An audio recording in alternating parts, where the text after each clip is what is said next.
বলে নাহি সুকৃতির বলে শ্রী বৃন্দাবন যুগল ভজন ধন। জীবের হৃদয় চিত্রটাকে শুদ্ধকরণকারী শ্রী গুরু মহারাজের চরণ কমলে সহস্র কোটি দণ্ডবত এবং প্রণাম। অনন্ত কোটি ব্রহ্মাণ্ডের অনন্ত দেবদেবী ঋষি মহর্ষি সিদ্ধ সাধকগণ যে যেখানে যেভাবে অবস্থান করে আছেন তাদের রাতুলে রাঙা চরণে এই অধমের ব্যাসপীঠ থেকে সহস্র কোটি প্রণাম। উপস্থিত যত ভক্তজন ভক্তিমতী মায়েদের শ্রীচরণে অধমজনের সহস্র কোটি প্রণাম।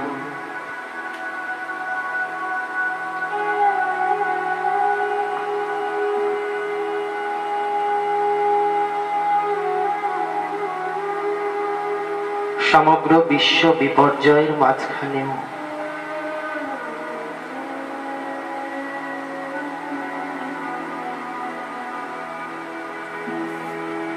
সমগ্র বিশ্ব ব্রহ্মাণ্ড যেখানে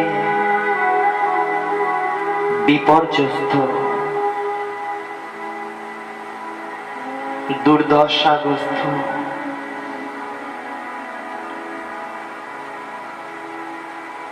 তার মাঝখানে একমাত্র পরম গতি পরম অবলম্বনকারী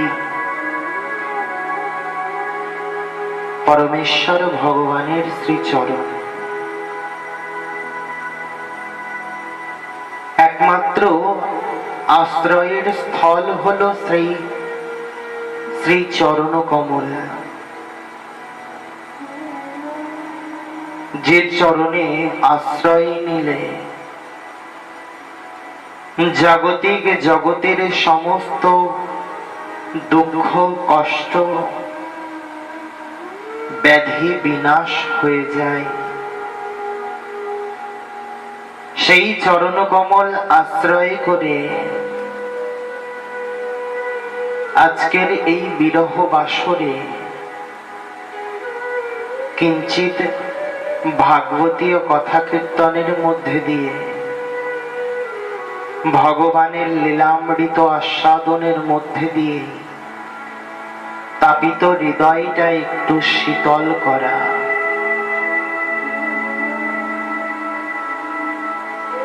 আজকের যে আসর এটি হলো বিরহ বাসর।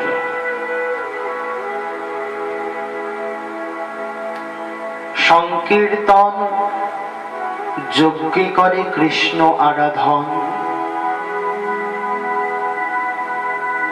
সংকীর্তনের মধ্যে দিয়ে কৃষ্ণচন্দ্রকে আরাধনা করা এটি কলির প্রথম লক্ষ্য। প্রতিটি জীবের প্রথম উদ্দেশ্য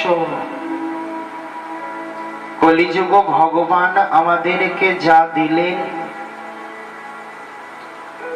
আমাদের উদ্দেশ্য করে আমাদের মতো জ্ঞানহীন ভক্তিহীন অধম জনের প্রতি সদয় হয়ে কলিযুগ ভগবান যা আমাদেরকে দান করলেন কৃপাময় করুণাময় ভগবান। সেই করুণাময় ভগবান যিনি আমাদেরকে দান করেছেন অনর্পিত বস্তু, মহাপ্রভুর খুব কাছের জন নিকটের জন স্বরগোস্বামীর যিনি দ্বিতীয় স্থান শ্রীল রূপ গোস্বামী পাদ জগতের উদ্দেশ্যে এবং গৌর চরণে প্রণাম নিবেদনার্থে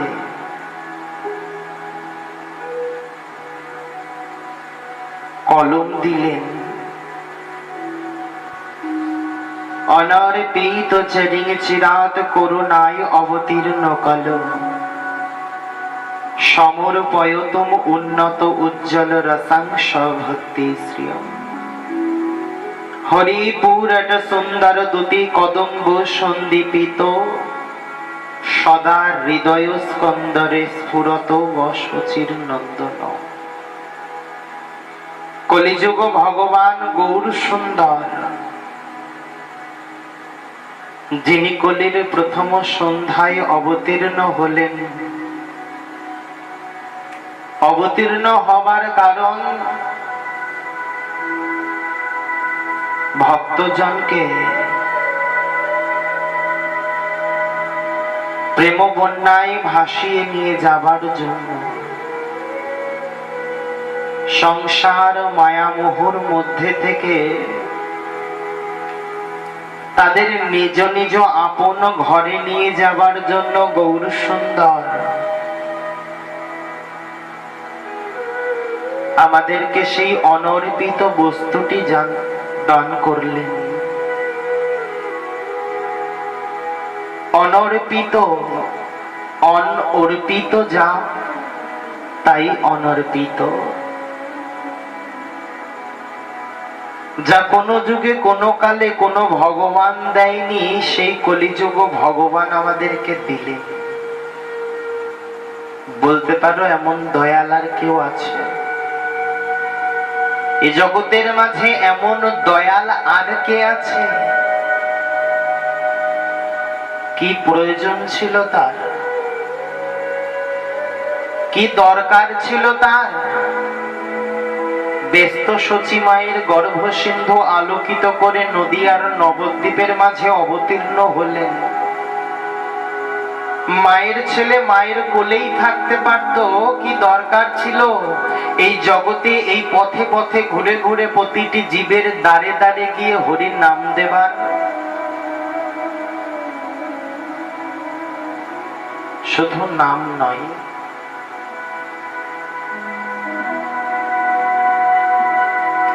করুণায় অবতীর্ণ কলিযুগকে করুণা করবার জন্য তিনি উদয় হলেন। সমর পয়তম উন্নত উজ্জ্বল রসাংশ ভক্তি শ্রিয়ম। উন্নত এবং উজ্জ্বল রস জগজনের মাঝে বিতরণ করলেন। উন্নত উজ্জ্বল রস জাগতিক জগতের কোন জায়গায় গেলে যা পাওয়া যায় না, সত্য যুগের মানুষ যা পায়নি, ত্রেতা যুগের মানুষ যা গ্রহণ করেনি, দাপরে যা অবকাশ ঘটেনি, কলিতে এসে সেই ধন দান করছেন কে? কলিযুগ পাবন অবতার গৌর সুন্দর, যিনি রাধা কৃষ্ণ মিলিত তনু। রাধা কৃষ্ণ একই আত্মা, দুই দেহ ধরি অনন্যে বিলাস রস আস্বাদন করি। সেই দুই এবে আমার চৈতন্য গোসাই, ভাব আর রস আস্বাদিতে দোহে হইলেন একঠাই। কলিতে তো প্রথমেই এসেছেন জগন্নাথ, আসেনি? এই যে সুন্দর একটি যোগ চলছে, রথের পূর্ণ যোগ চলছে। সামনের বুধবারে উল্টো রথ, জগন্নাথ ফিরে যাবেন গন্ডিচার মন্দির থেকে, আপন আলয়ে ফিরে যাবেন শ্রী প্রভু। লীলাচলের মাঝে, শ্রীক্ষেত্র পুরী ধামের মাঝে জগন্নাথ অবতীর্ণ হলেন কলির প্রথম ভগবান রূপে। কিন্তু তিনি অচল, তিনি মন্দিরের মাঝে বিরাজ করেন। বছরে একটি বার তিনি ভক্তজনকে দেখা দেবার জন্য। এই জগতে সকলেই তার ভক্ত, কিন্তু সকলের অবকাশ হয় না ওই পুরীর শ্রীক্ষেত্র মন্দিরে গিয়ে ভগবানকে দর্শন করা। তাই তিনি কৃপাময়, করুণাময়, করুণাবশত এই যে রথের দিন, তার নিজের রথের উপরে এই জগৎ ব্রহ্মাণ্ডটাকে পরিক্রমা করবার জন্য, দর্শন করবার জন্য, সকল ভক্তের মনের আকুতি শোনবার জন্য প্রভু জগদীশ্বর রথে করে আরোহণ করে। কেন? এই জগতের মাঝে অনেক ভক্ত আছে যারা শ্রীক্ষেত্র মন্দিরের মাঝে প্রবেশ করতে পারে না, নিষেধ আছে। পুরীতে যদি যান তাহলে অবশ্যই দেখতে পারবেন পুরীর সিংহ দ্বারে খুব ভালো করে লেখা আছে, অন্য ধর্ম অবলম্বী মানুষের প্রবেশ নিষেধ, অনলি ফর বোনাফাইড হিন্দু। একমাত্র প্রবেশের অধিকার দেওয়া আছে হিন্দুদের।